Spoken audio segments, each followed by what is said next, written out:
Nikki, good morning. You're in Austria, no? I didn't really even ask you that because it feels so like, okay, let's get started. But I'm in Spain and you are? Where are you, by the way? I'm in Austria, in Tyrol. In Tyrol. And where Yeah. exactly? It's a small village for skiing, Westendorf. Ah, I know. And a lot of people know it for skiing and a lot of après-skiing. But I mainly like it for the summer, for the hiking and the nature. The reason that we are here is that we met through LinkedIn. I saw a post of you which resonated a lot with me. In the post you wrote that you felt a certain moment in your life that you thought you were happy and everything was fine and everything, totally under control. You realized only afterwards that what you thought was happiness and feeling and living good in reality wasn't totally the case. And that post triggered me a lot because if I look at for myself, I've been living under pressure for a long period of my life and didn't realize it because I normalized the pressure and the tension. So it became part of me. And I see that also with a lot of people who are coming to me for support. And that's also exactly the reason why I invited you here today to talk about your journey and what you're doing now when people come to you to get rid of their stressors and tensions, even though they maybe didn't even realize they had them. So welcome. Yes, thank you. How did your story go? Yeah, I think the post I wrote was about the time that I tried to do everything the way I thought it was supposed to go. So I had a really, really nice job. I was a trainer and I still am a trainer, but I was also a team lead for a team and I felt very, very responsible. So I felt like everything had to be perfect and I had to be perfect. And I really thought this is how it should go. I should be in a relationship. I should buy a house. I was at the point of going to buy a house together. And everything felt like, I don't know if I want this, should I do this? But my head said, I need to buy this house. It needs to be big. It needs to be expensive so I can show the world how good I'm doing. And just before that, I really bought the house. I felt like this is not it. I'm not happy. And then I started to make changes. So I first stopped the relationship. Then I ended the job a year later. And this was the start actually of a long journey of finding myself and knowing what I really want to do. You said a long journey. So how long is a long journey for you? For me, I think this was about 5-6 years ago that I realized that I had to make changes. And then I thought I would be there with just the relationship and the job a year later. And both have been really good, but it was time for something different. But it was already two big changes. And the year after, my father passed away. So then kind of everything collapsed together because the job was gone, the relationship was gone, and now something big happened. And my father passed away now like 4.5 years. And is it then in that moment, because it's interesting, you are about to buy a big house, expensive house, a huge thing in your life, and then you realize maybe not. So is it what is triggered in that? Because is it the big thing that you start to have doubts of why is that you it was there all the time, I guess, already, but you push it through up to a moment that you think it's now or never to say yes or no. I think I already started with listening to myself a bit more. I already had a lot of tension. Like you said in our introduction before, that you kind of normalize stress. So stress became part of my life. I went to a psychiatrist, a psycholoog in Dutch. I already got some help to deal with the stress. So I think I was already slowing myself a little bit down. And then I got to the point that I became a bit more in touch with my feelings. And every time I was thinking about this house or we're doing viewings, my body was just like, no, this is not it. But my head said, yeah, it's okay. It will be fine. So I really already noticed the conflict. And I think at some point I felt like, no, I really have to listen to this feeling.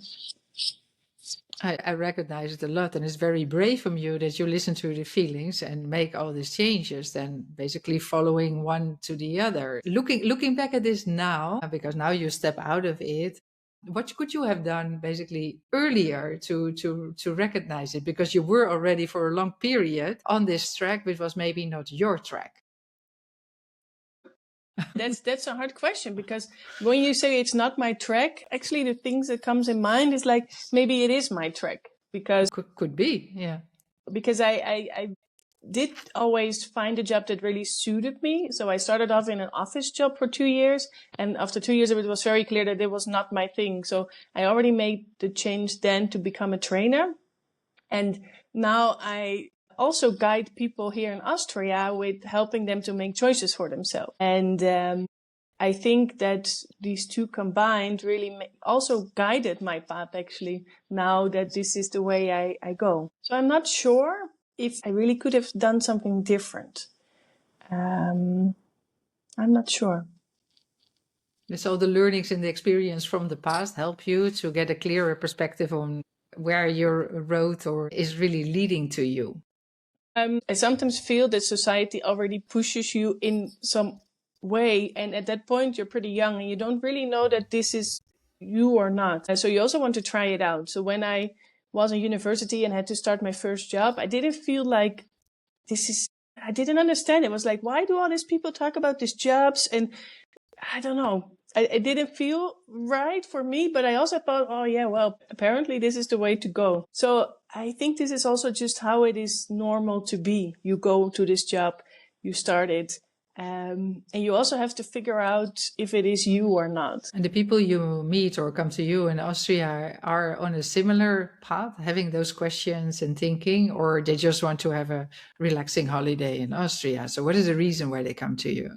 A lot of people experience stress, and often also something kind of happened. But I think this is also going at the same time, right? So you live a bit in this high-paced life, and as long as nothing happens, you're kind of fine until something comes up. So there's something in the job not going well. Maybe someone passed away. Something happens or is irritating a bit that they feel like now it's time for me. I also have a lot of people, for example, with children, and then the children are like 8 or 10, and they feel like, especially the mothers, of course, they feel like, oh, now I can have some time for me. I can leave my children at home for a week, and I'm going to figure out what is it that I want.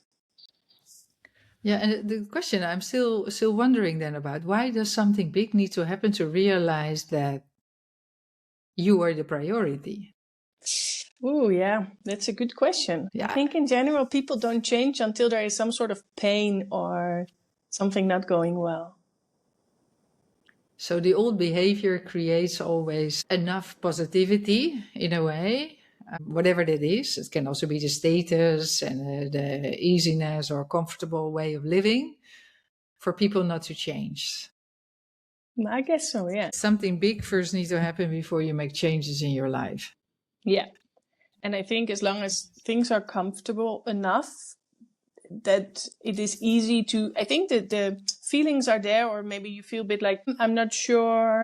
You feel these things, but it's easy to ignore them because it's comfortable and it seems the way to go. And probably your surroundings, maybe your family or your job or your friends, they kind of do the same thing. So it's easy to kind of ignore the smaller signals that are probably already there, but as long as it's okay, you just keep on going. And is it something, because it was exactly what triggered me in your post now, is it something you are also focusing on in your activities you are doing to make people sort of earlier aware that to take these signals more seriously? Because there is something there, and you don't need to wait until something dramatic happens. No? Maybe you can take control of it or listen to it or be open to it already in an earlier stage, so that you don't need to hit that wall or whatever it is, or not buy that house in your case, but then you blow up everything in a sort of like explosion. Well, it could have done also differently. Yeah, I think the main point in that is that you learn to listen to yourself. This is like what I learn people here in Austria. And when people come to me, they come for a full week, and around that we do some coaching online. So, but really by being away for like a week, makes sure that all the other things fall away. And that also makes the people really connect more to themselves. And I think this is already a really big start. As long as you can feel yourself again without all the things in normal life, it helps to connect. And this is, I think, what I learn people to listen to this gut feeling and to connect with that. And how do you do that? How do you make people aware? Because for a lot of people, it sounds still a little bit vague. No, this is what I do. But I notice also in my work, I say, okay, listen to yourself. How? How do we do that? How do we do that? I think to take time with yourself. So a lot of people keep rushing and are afraid to spend, for example, time alone. You don't even need to hike the mountains for a week. You can just go for a walk 1 hour on your own to the local park and spend time with yourself away from all the distractions. I think this is the most important thing, because as long as you're distracted or you're on your phone, watching Netflix, being in a big job, it doesn't matter. But as long as you're always busy, you don't have the time to realize, what do I want or what's going on with me? So taking some time with yourself is really helpful. What is your way of getting out of stress? I will ask you later my favorite question, because I have 4 which help me a lot. It's not, of course, for everybody the same, and that's also why What are your favorites? I started this podcast. My favorite is going outside before the sun comes up, and then see the sunrise coming up. And it doesn't matter the weather. It's just going outside, preferably, of course, in nature. And I live in the nature now, more or less. So that helps a lot. When I do that, my day starts differently. I feel different. I feel good energy, and I feel also connected to everything around me, more with myself, but also everything around me. That is by far my favorite. Then there is cold, and then there is also the breathing, because the breathing brings me here in the now. So those 3 are definitely my favorite ones. I think that's the same for me. I do walk a lot. And I also did this when I was still living in the Netherlands. So I started off when I still had my busy job, coming from the car, being in traffic. I got home and I just walked for like 10 or 15 minutes, just around the block, or I was living near some green area, very small, but I just walked there for 10 minutes. And this was the start, to just spend a little time. I already did running, but then you also have music on or doing sports with other people, but just have this coming from work, traffic, 10 minutes to yourself, and then go into the house. This was my very start with taking little bits of time for me. And I also started doing yoga, which I really like as well. But mainly going outside and walking. The COVID time was the time that I started to realize how life could be without all the pressure. And so this was for me kind of a changing time, looking backwards, because I came to sit at home. And for me, it was nice. I know for a lot of people, it was really, really bad. But for me, getting out of the stressy life and just be at home, have time to cook dinner, have time to make the walks, I really felt like, oh, wow, life could be different. Back to the basics, no? In that period, I hear it from more people that exactly opened the door to slowing down, and also accepting that is also living, and actually recognizing that it feels nice, because your whole nervous system opens up by a rhythm which is slower and more connected to yourself. Yeah, so definitely. Going out in nature. So are you then, if I think about the question I have, are you then sunrise or are you the sunset person? I'm not really a morning person, so I never make sunrise, but I really like it if I do. So it really gives a special feeling to be up very early before the rest of the world. I'm not really a morning person. So it's very exceptional if I make it. Yeah, I like this feeling of a new start of the day, and also that immediately energy is on.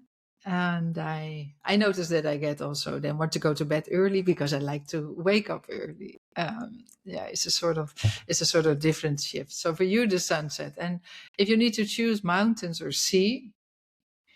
Well, now I choose the mountains because I live here. Yeah, you live here. Why Austria? Why did you go? Why did you decide to go to Austria? Well, when I was 19, I became a ski instructor. First for the whole winter, and I always came back for doing this a few weeks when I was in university. So it was also the place I already knew. I knew quite some people. I started to walk first in winter, and the next summer I came, and I already had a bit of the feeling, what if I could do something with Austria? It was like a fake idea, like I don't know how and what to do. Then I came one time in summer and I felt like, oh wow, the summer is so nice with the hiking and mountain biking. You can do so much, and I was totally in love with it. So I came up with a plan, and I thought I should give this to other people as well. And I just wrote a plan, and the next year I started doing it. And this is like 3 years ago. And by now I already had like 12 of these trips done. And it kind of popped up in my head, and I felt like this is the place I have to be. And it feels still like the right place to be. Yeah, and it was also the place to be because I knew some people, because I run my business by myself and I live alone, and I had to also move abroad alone. So I felt like if I go to a place, at least I know a few people. It's one thing that is still something I know. And if I ask you the question about warm or cold, what is your favorite? In the middle. In the middle. Yeah, I like winters in Austria. It's good being in the cold. I don't really like the really warm. The Spanish heat is not my thing. I use cold in a way to focus, with cold showers, with ice baths. It's not that I like it, but I realized that when I started doing that really consistently, that my sort of like negative approach to that, like, oh no, I don't like cold and running away from it. The fact that I do it and I'm able to do it, it gives me a very good feeling about myself. And the torture is less than the euphoric feeling I have afterwards. So that is a sort of like, it's teaching me something. It gives me something. Yeah, that's nice, huh? It's the same with doing some sports, which I do, for example, hiking up the mountains or just challenging yourself in a good way really can learn you also how to deal with difficulties. So it's the same with a cold shower. It's not nice, but you learn to go through it. This also helps to deal with stressful situations as long as you can cope with it. Stress isn't always the worst. It's just if it's too long or you don't know how to deal with it, then it becomes a problem. But if you learn how to deal with difficult situations, and stress is one included, then yeah, that's really nice. And how do you deal with difficult situations? Because now you're in Austria, you learned a lot about it. You are on your right track for the moment. What do you notice when you get stressed? What are those sensations, and how do you manage that? I always have some kind of the same pattern, and I know it by now. Is that first everything goes smoothly, and then it becomes a challenging week or something because there's a lot to do, or the same happens a bit if I have the people over for a week. It's a big challenge. I like it, but it's very intense to have 7 people here for the week. So I know that then I get pumped up, which is nice because I feel awesome. This is the adrenaline, and I feel like, yeah, I'm going to do it, woohoo! And this is the nice part of stress, the first period. And then afterwards, I always feel a bit like rushed, and I notice it because I want to relax, but it's not, you cannot just switch off in one moment. It always takes me a few days to kind of slow down. And then I afterwards always still feel that I had the stress or I had the busy time, because if you kind of let go from it, for me, it always gives a few days of a bit irritation or tiredness or the feeling I don't like. And I also think this is why you can be kind of addicted to stress, because as long as you are pumped up and are on the adrenaline, you actually think you feel very good. And I know this, and still, yeah, this happens. But then I think in smaller bits, you will always have stressful times. And it's just very good to deal with, okay, I know if I'm going to calm down, I will feel a bit restless or irritated. And I know it now that this is going to happen. And what is then your to-go approach to manage that? Well, by now, I know that hiking helps me a lot, but it's not always the first thing I can really do, because it also takes a lot from me to go out and be alone with myself for a few hours. So after the first day, I just watch Netflix or something easygoing. I know it's not the best solution, but for 1 or 2 days, if I'm very overwhelmed, it's just an easy way to go, okay, sit on the couch, put on a film, and just do nothing. And then afterwards, I can go outside to nature again. I can go to yoga again. It's because these things also are a bit confronting with yourself. I often need something in between. Because the silence then all of a sudden is too honest. It comes too hard in. Okay. Exactly. Yeah. So I kind of built down from the high level, I just, first I go to have some drinks with friends and have a coffee and still do my groceries. These are like things to kind of slow myself down. And then at some point I can spend all this time with myself again. But it takes me as a kind of, in steps. That's also recognizing and being aware of it is, I guess, the most important step of it, no? That you recognize the pattern, that you know that this is how it works for you. And then it leads again to just normalizing a balance. Yeah, exactly. Ready for the next pump up. Yeah. Yeah, many people don't realize it, so they continue on the high. And then they go through and through until then this big event in life happened, either with themselves or with somebody around them, or they need to make an important decision, which they don't know what that will bring them, no? To really change that. Yeah, that's correct. Yeah. So and how did all the knowledge you acquired and gained, how did it now shape you in your new phase of life? You're in Austria, so that changed already, but are there also other things? You're further away from the people you know. Starting a new life is quite courageous, but also not for everybody immediately. Yeah, I think I spent a lot of time with myself in this process, and I needed that. I needed to get away from a lot of people, to take distance. I think in the whole process, there's no one, people I don't see anymore. So friends that just stopped being friends. And other people, we kind of went through some kind of transformation. So the friends that stayed, we went through something and our relationship deepened or changed a bit, or they were kind of on the same process. Because I changed, everything around me changed with it, or the relationship I had to it. Not that's I think important. So I spend a lot of time with myself, so I know I can really trust on myself. This is something that helps me to be also stable to others. Not always. I mean, I'm still very human, but most of the time I can kind of reflect, and I think this is maybe the important thing. I can kind of zoom out. So I see things happening. I see happening things to myself. So, for example, last week, I was again I had a very busy time. So I was again recovering from it, which is not the nicest week to go through. And then I noticed it. I noticed, oh, wow, this is big. I feel a bit sad, and it was big. And I was like, oh, what's happening to me? And at the same time, I felt like, okay, I know what's going on. I know what to do. Just follow your steps, go outside, take the hike, do the things you know, and just call some friends, do what you have to do. In 3-4 days, it really became better again. I noticed a difference each day, like, oh yeah, it's working. Just stick to the things you know. It became something that you can feel like it's not overwhelming anymore, but I can handle it. Yeah, so that's the experience. Through the experiences, also the more awareness that you know how to navigate times which are basically, are they then stressful? Because it's after the stress period, so it's more. No, it's also during the stress. I was in November, I was a whole month in the Netherlands. And then I see a lot of people, I see family, I see friends, I do some work in the Netherlands. So it's always a very busy time. So also during this time, I really have better boundaries. I really plan ahead. I say to people, this is when I can, this is what I cannot. People know that it's a busy time for me, so they help me with it. If I stay for a week with my mom, she just knows she needs to make breakfast. I tell her which days I want to have dinner with her. The other days she just leaves me.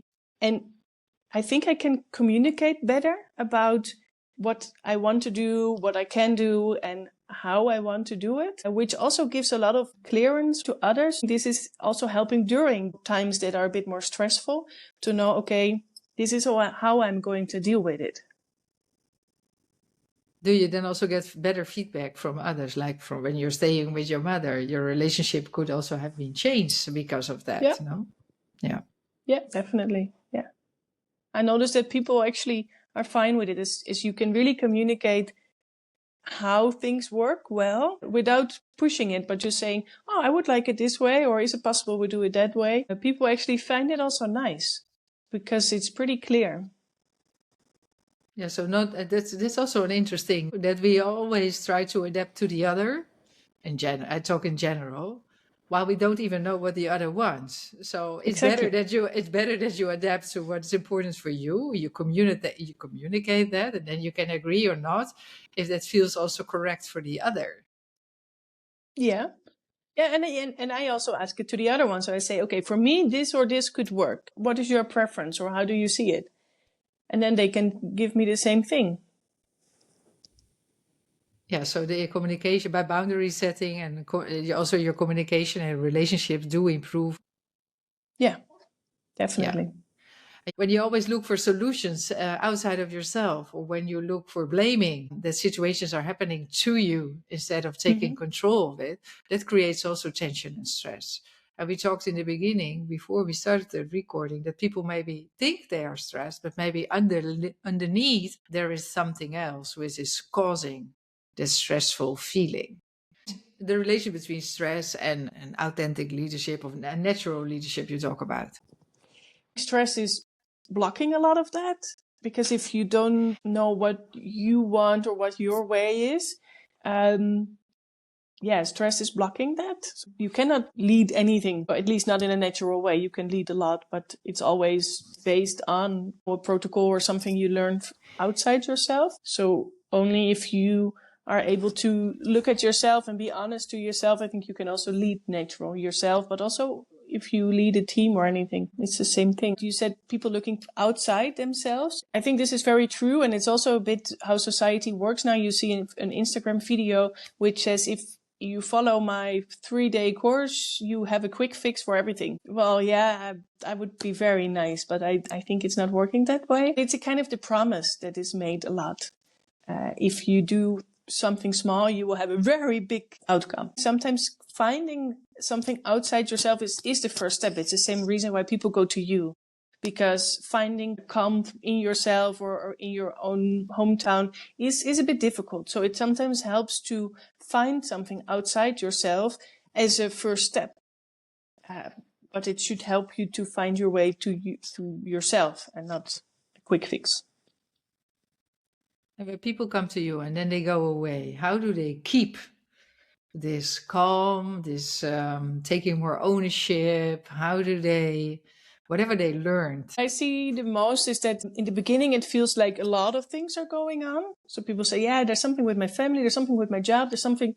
But as longer you take time, it comes to one or two things that people feel like, oh, I could make a change. We really spend some time also on how are you going to do this at home? We spent a full day during the week on that.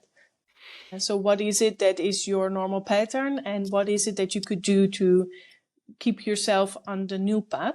And what I see is that people make one or two small changes, but by keeping on the same changes every time, this could really help to always remind yourself of it. So if someone goes home and say, okay, I'm going to work 4 hours less in a week, it seems like a very small change, but it is something. They go home, they go to their boss and they say, I want 4 hours less a week. This is quite a change for this person, because they act immediately on it, feel that it's working for them, and the boss says, okay, this is very good, you just do it, I'm all fine.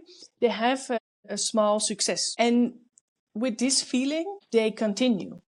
So I think people should not go home with very big changes or very big plans, but just with one or two things that you could do to yourself. Today I talked to someone and I said, so what is it that you could do?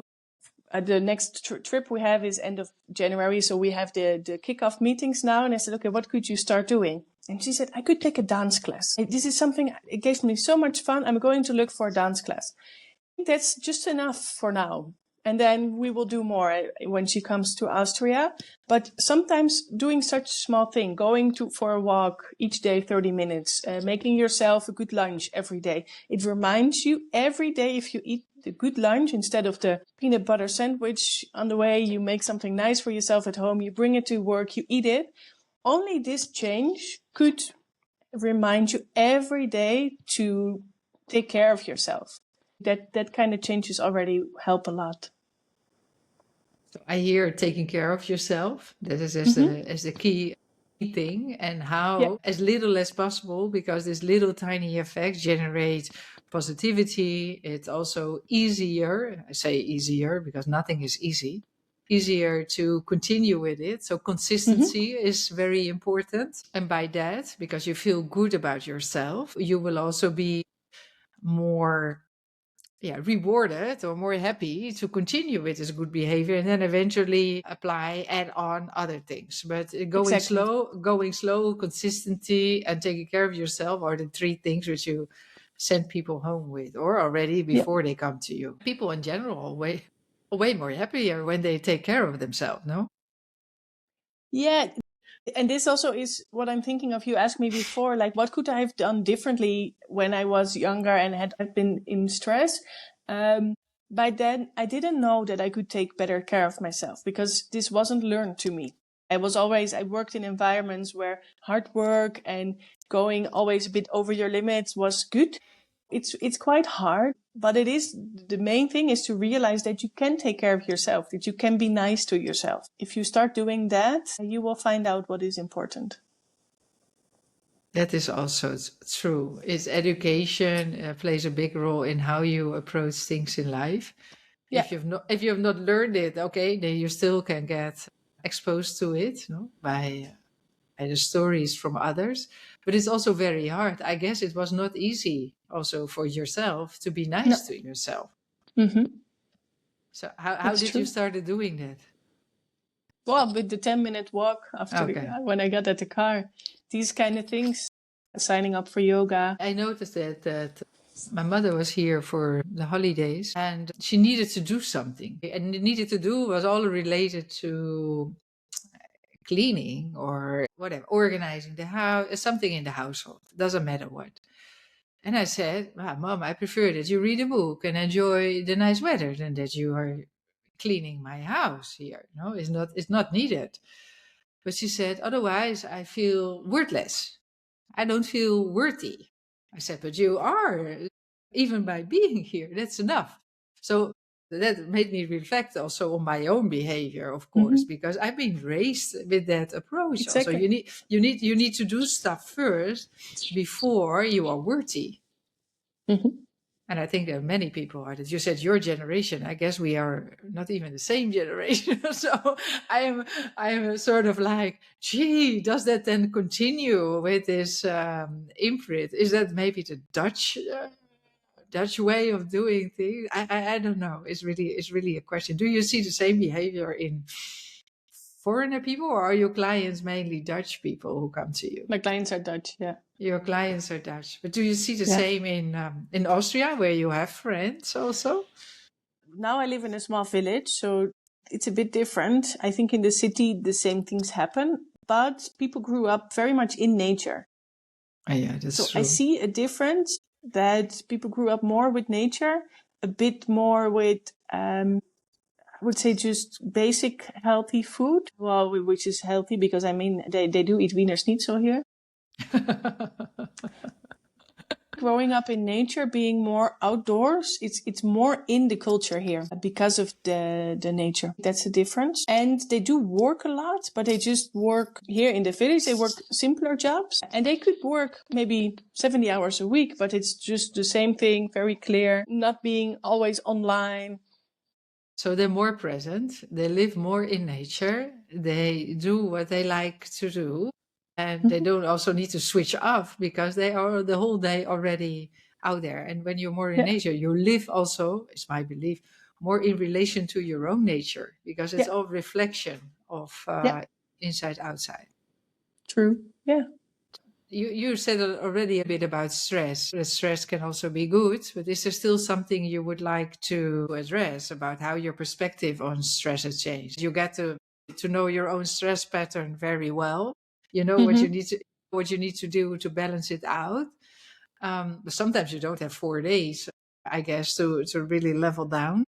Is there still something else which you want to share how your perspective on stress has been changing over time? Yeah, I think that having less stress is very important. It's like the biggest thing that is causing a lot of diseases, a lot of trouble. If you want to find a way, like what do you want for yourself?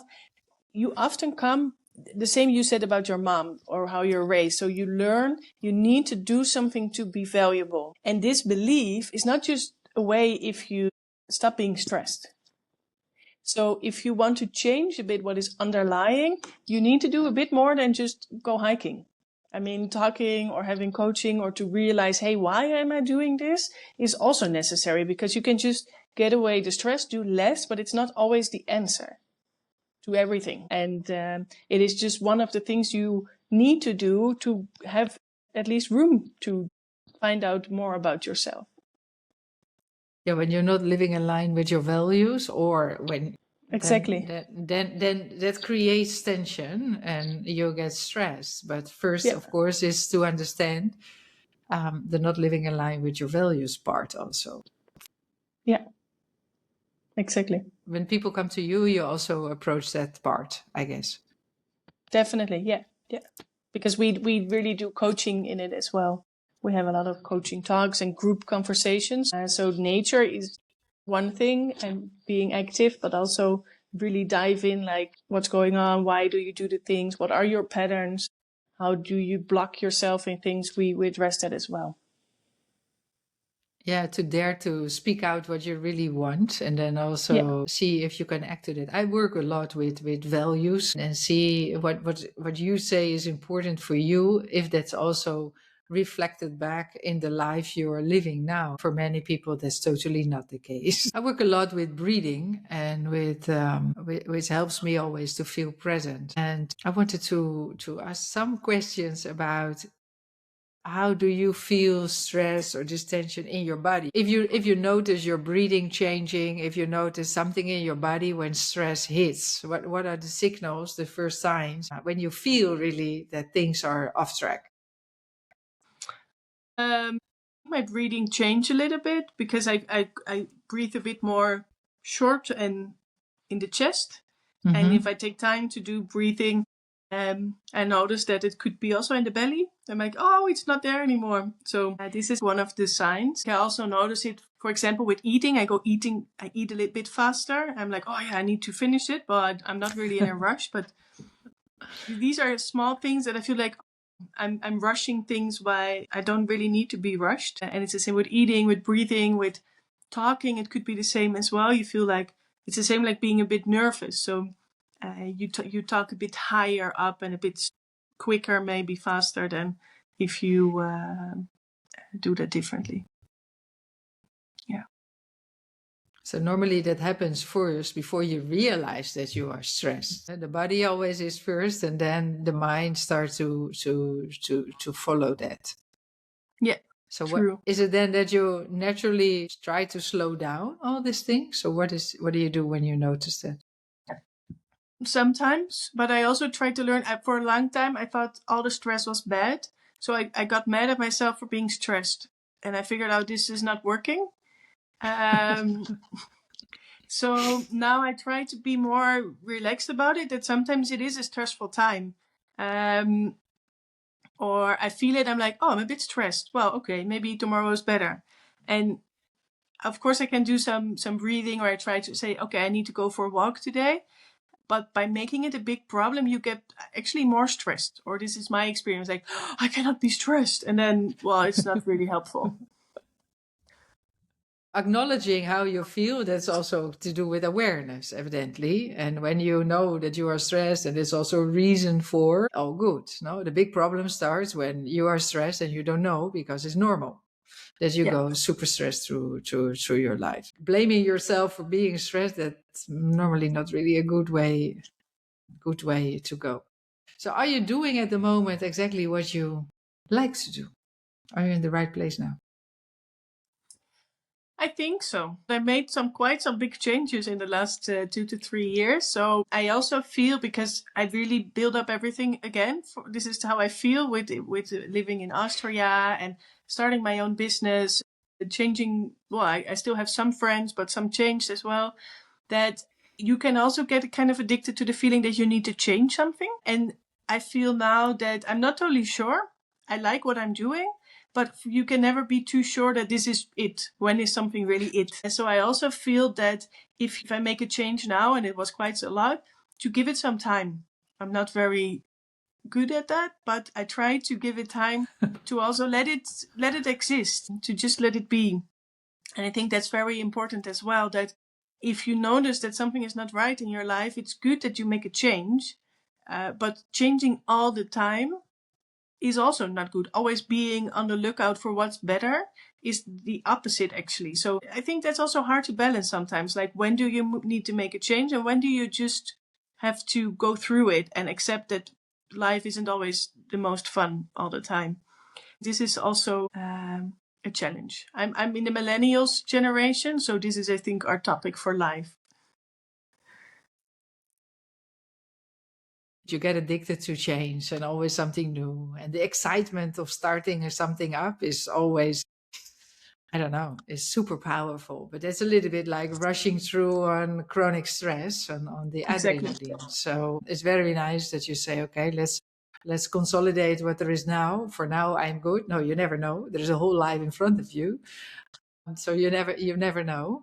But it just feels good for now, and you want to deepen that. Your mission is really powerful. I hope that a lot of people will find you in that way to discover also the richness of your activities. For me, it's important that, like, realizing and asking yourself that question: am I really on my track? And how does that make me feel? And if it doesn't feel good, what is there little tiny thing I can do about it? And that can start with just go outside for a walk before or after work, and to see if that movement brings you to other ideas or other intentions or other situations without drama, just getting out there.